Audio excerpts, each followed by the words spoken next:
Have you ever felt like you were treated unfairly just because you didn't fit the image others had in mind? Would you be willing to wait for hours in a cold, sterile room while others without appointments were immediately served?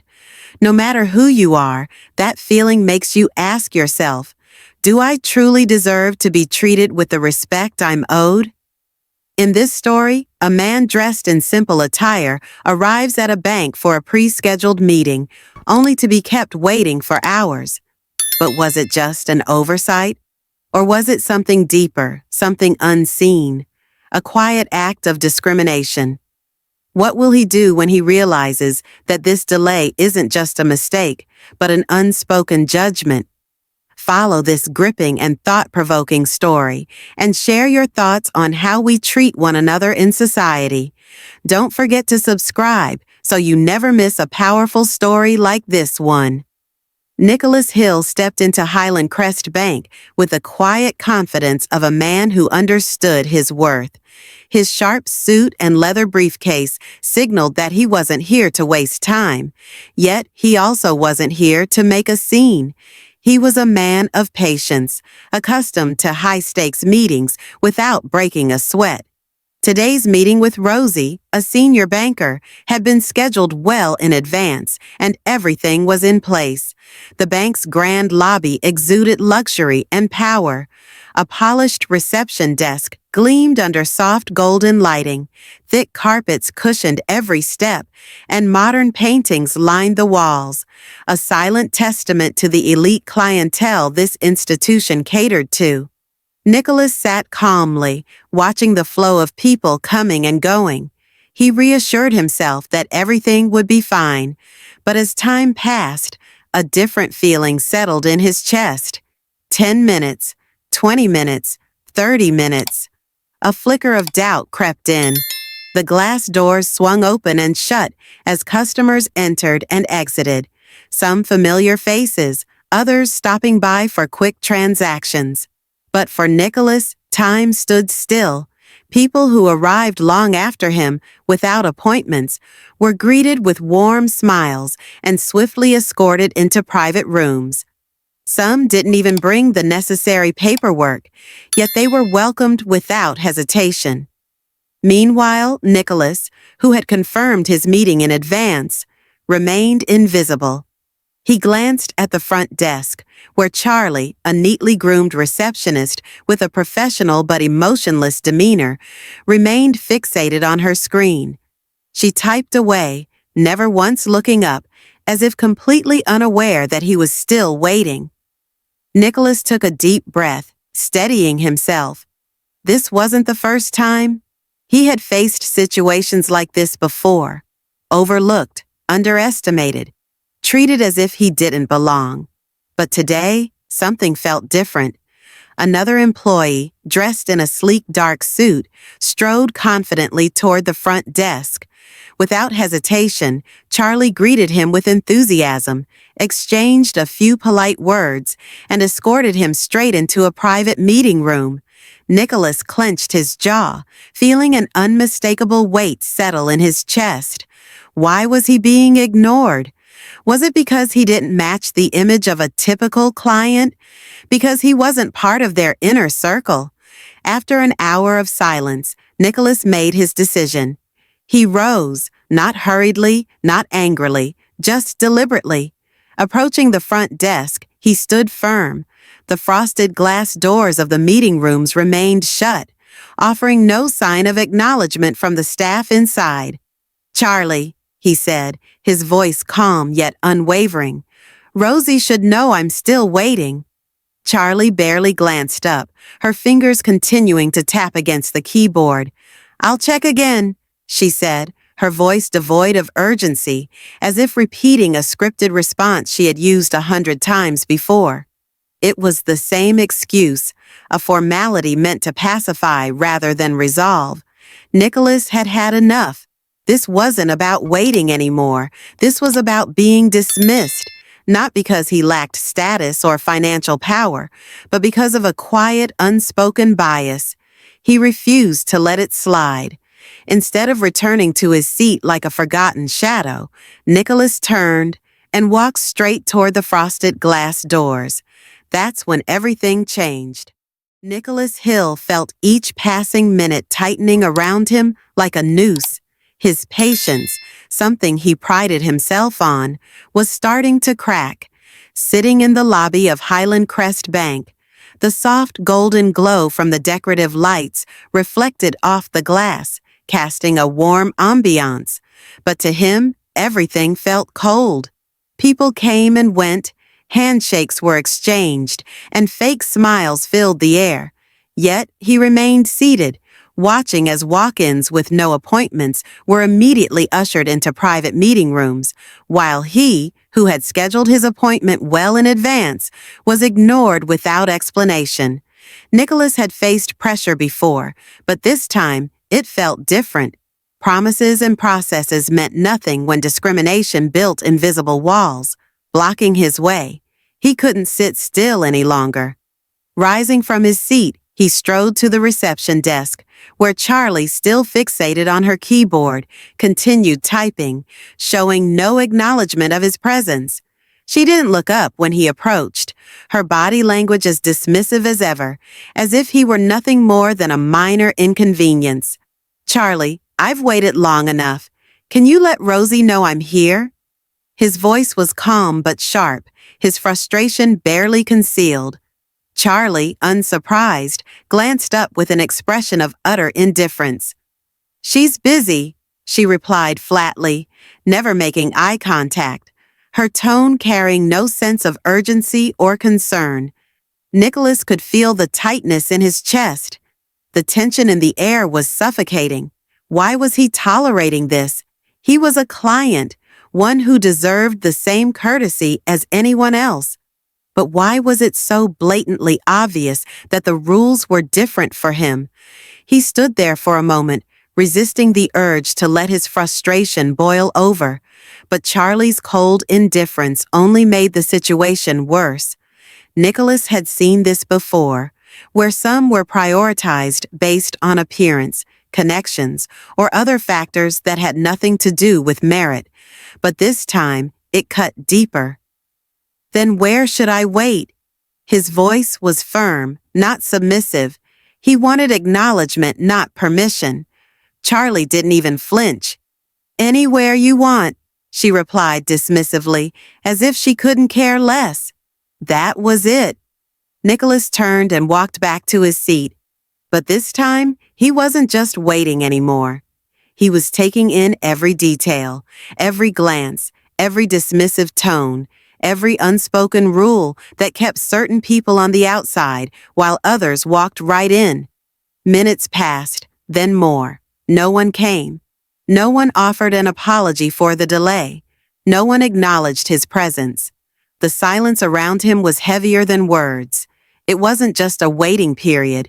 It was a denial of his worth. He had met people who didn't respect him before, but today it was laid bare with no attempt to hide it.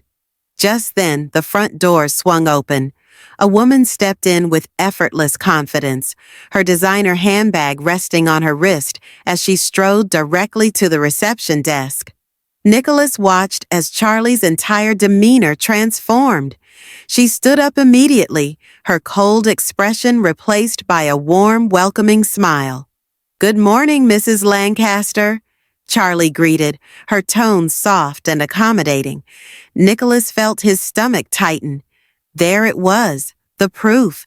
This wasn't about scheduling. It wasn't about procedure. It was about who they decided mattered. One person could walk right through, while he, despite his confirmed appointment, sat unnoticed. He could have remained silent. He could have waited until they finally acknowledged him. But that wasn't an option anymore. It wasn't just frustration now. It was something sharper, something stronger. Nicholas rose to his feet once more. "Charlie." This time, his voice wasn't a request. It was a command. She hesitated. The same casual indifference she had before was gone, replaced by something more cautious. "Call Rosie, now." He had waited long enough. He refused to let this go unanswered, because now, one question burned in his mind. How many others had accepted this treatment without ever speaking up? Everything around Nicholas blurred as he sat in the suffocating silence of the waiting area. The feeling of being overlooked, of being forgotten, was no longer just an inconvenience. It was a harsh reality he couldn't ignore. Employees of Highland Crest Bank moved about, chatting and assisting other customers with enthusiasm, but no one so much as glanced in his direction. The luxurious decor, the gleaming chandeliers, and the polished marble floors all seemed to mock him, reflecting the cold indifference of Melissa's vacant stare, Rosie's dismissive attitude, and the overall lack of concern from the bank staff. The weight of this moment pressed down on him. He had fought too hard to be where he was, to be recognized, respected. He had built a career on perseverance, overcoming barriers, and earning his place at the table. Yet here he was, sitting in silence, treated as if he were invisible. But then, the sound of a door swinging open pulled him out of his thoughts. A commanding presence filled the room as a man walked in. His posture exuding power, his gaze sharp enough to cut through the tension lingering in the air. Michael Clark, CEO of Highland Crest Bank, scanned the room with practiced efficiency, his eyes settling on Nicholas. Recognition flashed across his face immediately. Nicholas wasn't just any customer. He was someone Michael had met before, someone with influence, someone whose presence demanded acknowledgement. And just as quickly, Michael's expression shifted from recognition to realization, then to undeniable frustration. This shouldn't have happened. The silent dismissal, the blatant disregard, it was all unfolding right in front of him, and Michael felt the weight of that failure. His gaze flickered toward Rosie, and in an instant she stiffened, clearly sensing the storm brewing beneath his composed exterior. "Rosie," Michael's voice sliced through the room, calm yet firm, laced with authority. "I need an explanation, now." Rosie flinched. She hadn't expected this. The shift in power was immediate, and for the first time, uncertainty flickered in her otherwise composed demeanor. "Mr. Clark, I was just what?" Michael cut her off, his tone leaving no room for evasion. "You made him wait over an hour. Meanwhile, customers who arrived after him were seen immediately. Explain that to me." Rosie hesitated, the weight of the accusation hanging between them. She struggled for words, but nothing came. There was no justifiable excuse. The truth was painfully clear, and the room's silence only magnified the gravity of the moment. Other executives nearby watched without interference. No one came to Rosie's defense. They had seen what happened.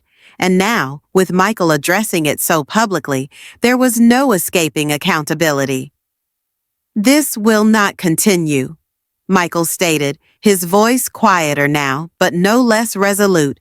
"Not just for Nicholas, but for every single customer who walks through these doors." The weight of his words settled across the room. This wasn't just about one mistake. It was about systemic failure. Nicholas remained seated, watching as the dynamics in the room shifted in real time. The frustration, the dismissal, the feeling of being invisible, all of it evaporated, replaced by something else: vindication. Michael turned his attention to Dorian, another executive who had witnessed everything. His expression was both firm and expectant. "We need immediate changes, effective today." He paused, his next words laced with intention. "Rosie, you will personally be responsible for implementing those changes." Rosie swallowed hard, her posture stiffening. There was no escaping this. Michael wasn't just a CEO protecting the bank's reputation. He was someone who believed in real accountability. And now, the entire room understood that. Nicholas exhaled slowly, absorbing the moment. This wasn't just about him anymore. It was about recognition, respect, and the right to be treated fairly. Michael Clark had made it clear.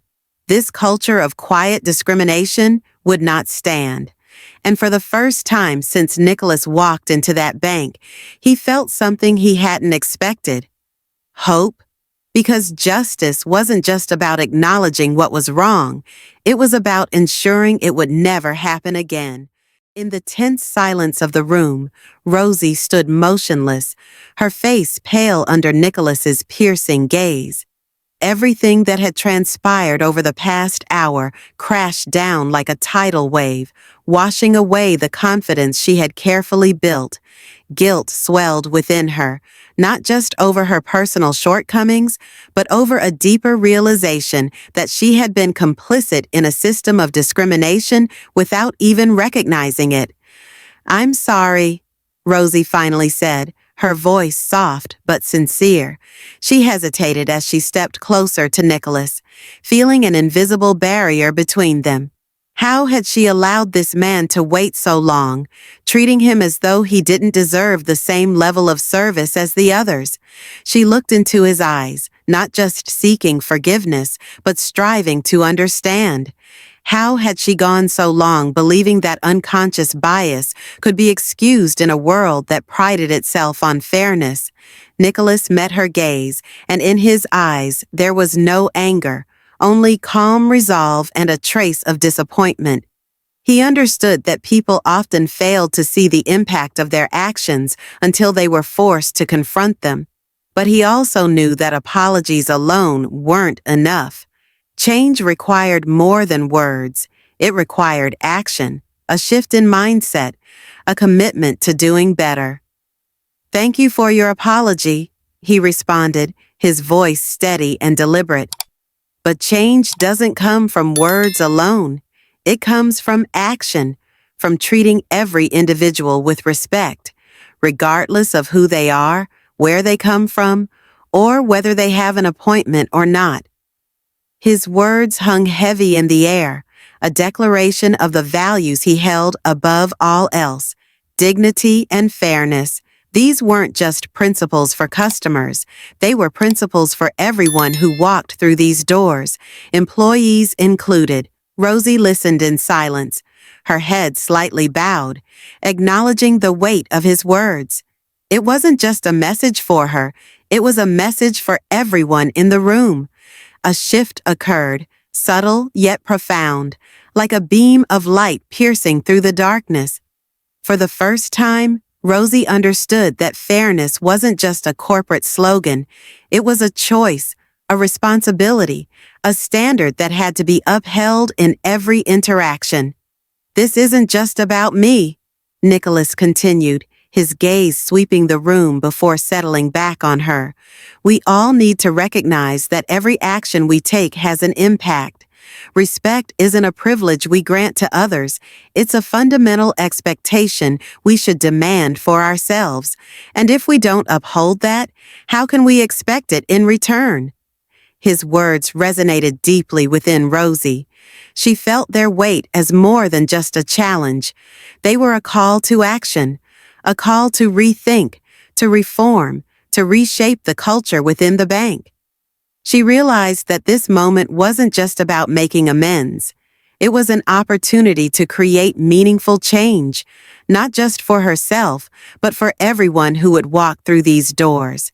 Nicholas wasn't just demanding an apology, he was offering a chance for transformation. He had given her an opportunity to make things right, not through empty gestures, but through genuine commitment. This wasn't a mere formality. It was a defining moment, a chance to reinforce the principles that should have guided their work all along. And in that silent exchange between them, there was a shared understanding, a recognition that this wasn't just about improving workplace culture, but about setting a new precedent for fairness and respect in all human interactions. "Thank you," Rosie finally said, her voice quieter now, but with a newfound depth of sincerity. "I won't let you down." And with that, real change began. Not through policies or corporate mandates, but through a personal shift in mindset. Nicholas didn't feel victorious. This wasn't about winning. It was about believing in the possibility of a world where fairness wasn't an ideal, but a reality, a way of life, a philosophy embedded in every action, every decision. And in that moment, he knew change had already begun. The meeting had lasted for over an hour, but for Nicholas Hill, the tension had transformed into a sense of satisfaction. Every word spoken by Michael Clark, CEO of Highland Crest Bank, felt like a crucial lock being released, allowing the institution to finally move forward. Michael didn't just acknowledge the bank's mistakes, he openly recognized the need for change. "We cannot continue like this," Michael stated, pausing briefly to let his words settle. "Thank you for bringing this to our attention, Nicholas. What you've shared today isn't just a wake-up call. It's an opportunity for us to rebuild from the ground up." Nicholas nodded, feeling a sense of accomplishment, yet a lingering unease remained. This wasn't just about numbers on a report or decisions made on paper. This was about people. Every customer who walked through these doors, those who didn't deserve to be overlooked for reasons that could never be justified. Today, he wasn't just fighting for himself. He was standing up for everyone who had ever been treated unfairly. At that moment, he sensed that change was beginning to take root within Highland Crest Bank. Michael wasn't just agreeing to reforms. He was demanding a concrete strategy to build a more equitable environment. "We won't let this happen again," Michael affirmed. "Rosie and anyone involved will be held accountable. Moving forward, this issue will be closely monitored." The tension in the room slowly dissipated as Michael turned to Nicholas, his expression carrying a newfound respect. Nicholas wasn't just an influential customer. He was someone who had the courage to stand up and demand the fairness that should have existed all along. Nicholas felt relieved, but he also knew this was just the beginning. "Thank you, Michael," he said, his voice steady yet resolute. "But we can't stop here. This isn't just about me. This is about every person who walks into this bank without an appointment or without wearing an expensive suit. Every customer deserves the same level of respect, not because of what they have, but because of who they are." Michael remained silent for a moment, a flicker of understanding flashing across his eyes. "I hear you," he finally replied. "So how do we make this happen?" Nicholas straightened his posture, no longer just a participant in the conversation, but a leader guiding it. He met Michael's gaze, his confidence unwavering. "We start by changing how we recruit, how we train, and most importantly, how we treat our customers. We will build an environment where people don't have to worry about whether they fit the criteria, where they simply feel respected." The tension that had once filled the room was replaced with a sense of shared purpose and connection. Michael nodded, his expression reflecting a genuine commitment to change. "I believe we can make this work." In that moment, Nicholas saw a real transformation take place within Michael. A quiet revolution had begun, not just within the walls of this meeting room, but within the culture of the institution itself. Today's discussion was more than just about reclaiming fairness for himself. It was a lesson on the power of standing up for change and putting people at the center of every decision. As the meeting concluded, Nicholas stood up, a slight smile crossing his face. He hadn't just won an argument, he had ignited a new hope for a more equitable future. A future where people weren't judged by their appearance or their background, but by their true worth. Change had begun, and he knew this was only the first step in a long journey toward building a world that truly valued fairness. Stepping out of the meeting room, he felt the air shift around him, a new atmosphere, one that he had fought to create. Today was not just a victory for justice, but the beginning of a movement to reshape how we see and treat one another in society. The lesson. This story delivers a profound message about fairness and respect in our interactions with others. Regardless of who you are or where you come from, you deserve to be treated with dignity. When faced with discrimination and unfair assumptions, silence is not the answer. We must stand up, demand fairness, and take responsibility for challenging the biases around us. Change is never easy, but through unwavering actions and bold leadership, every individual has the power to make a difference. Ultimately, this story reminds us that respect is not given, it is demanded, and when we treat one another with fairness, we create a society where everyone has an equal opportunity to prove their worth. Thank you for watching. If you found this video interesting or enjoyable, please show your support by giving it a thumbs up. It really helps the channel grow and reach more amazing viewers like you. Don't forget to hit that subscribe button and turn on the notification bell so you never miss out on our future uploads. Your support means the world to us and keeps us motivated to create even better content for you.